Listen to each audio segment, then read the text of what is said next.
In the heart of a vast, sun-scorched desert, where dunes danced with the wind and the horizon shimmered with untold stories, lived an old man named Mateo. Mateo wasn't just any man. He was a legend among the desert folk, known for his wisdom and his unbreakable bond with his camel, Drov. Drov was more than just an animal to Mateo. He was a friend, a companion, and his only family under the endless sky. For decades, Mateo had been a guide leading travelers through the treacherous desert paths. He knew the desert like the back of his hand, every hidden oasis, every shifting dune, every star that guided the way, and by his side always was Drov.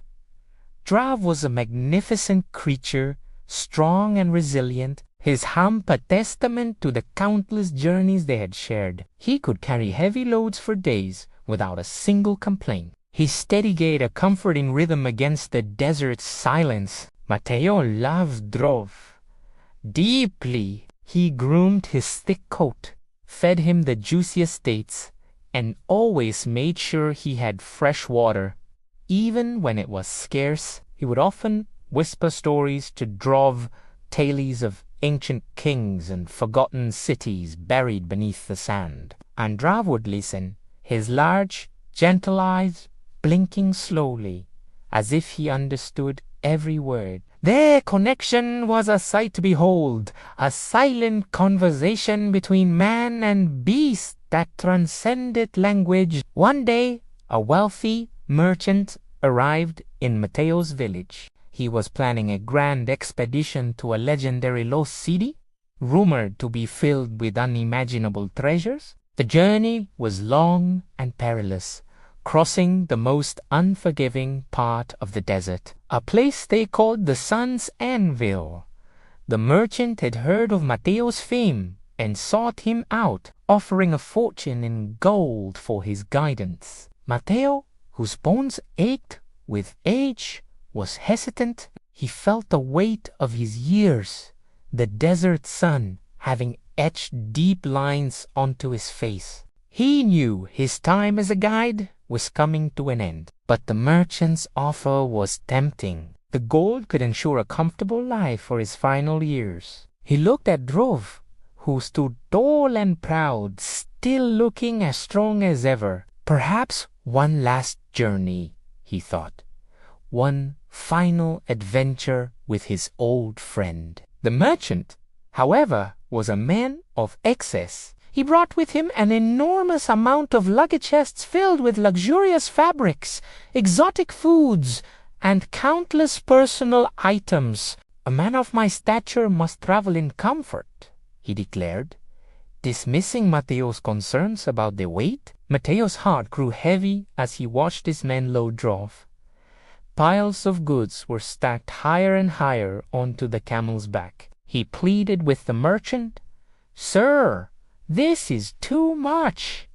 The desert is unforgiving. A heavy load will slow us down and exhaust the animal." The merchant simply laughed. "Nonsense. I've heard you. Camel is the strongest in the land. He can handle it. I'm paying you well, old man. Don't question my arrangements." Reluctantly, Mateo agreed, his spirit troubled. He trusted Drav's strength, but he also knew that even the strongest have their limits. The caravan set off at dawn, a long shadow stretching across the golden sands. For the first few days, Drav walked with his usual steady pace, his head held high. Mateo walked beside him, constantly checking on him, whispering words of encouragement. The merchant, riding on another camel, remained blissfully unaware of the strain he was putting on the noble creature. But as they ventured deeper into the Sun's Anvil, the heat became unbearable. The air was still and thick, and the sun beat down with a relentless fury. The sand became softer, making each step a struggle. Mateo noticed a change in Drav. His steps became slower, his breathing heavier. The proud posture was gone, replaced by a weary slump. Mateo's heart ached for his friend. He approached the merchant again. "Sir, we must lighten Drov's load. He is suffering. He cannot continue like this." But the merchant was stubborn and greedy. "We are halfway there. I will not abandon my possessions. Your camel is just being lazy. A little whip will get him moving." Mateo was horrified. He stood protectively in front of Drov, his old eyes flashing with anger. "You will not touch him," he said, his voice firm. "He has served me faithfully his entire life. I will not see him abused." A tense standoff ensued, but the merchant, seeing the fire in Mateo's eyes and the murmurs of respect from the other men in the caravan, backed down. He grumbled, but he left Drov alone.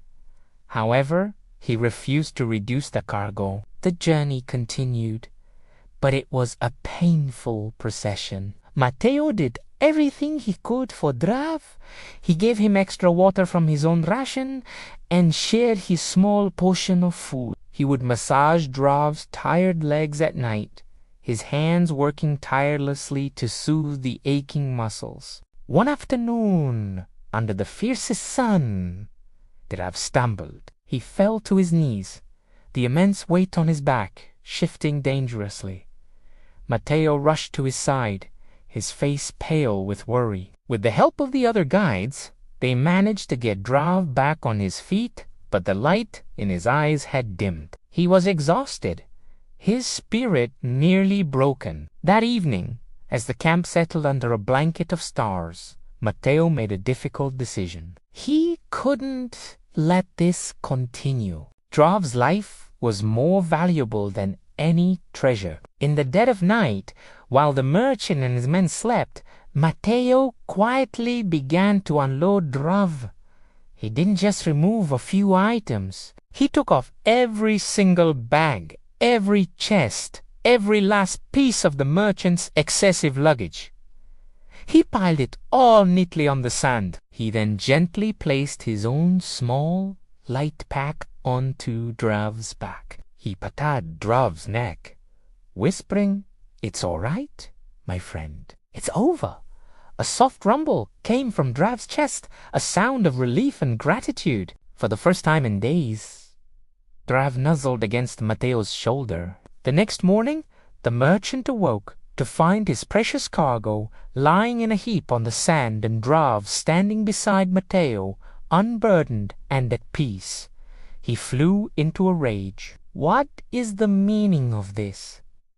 You have ruined my expedition." Mateo stood calm and resolute. He looked at the merchant, then at the vast, unforgiving desert around them. "Sir," he said, his voice carrying the wisdom of the ages, "you've sought a treasure in a lost city, but you failed to see the treasure you had right here. You had the strength of this loyal creature, the knowledge of these guides, the beauty of this very desert, but your greed blinded you."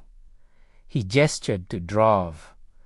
"This camel is my friend. He would have carried your goods to the ends of the earth if he could. But everything and everyone has a limit. A wise man knows his own limits, and he respects the limits of others. Pushing beyond them leads only to ruin. You can have your gold and your luxuries, but they are worthless if you lose your soul in the process."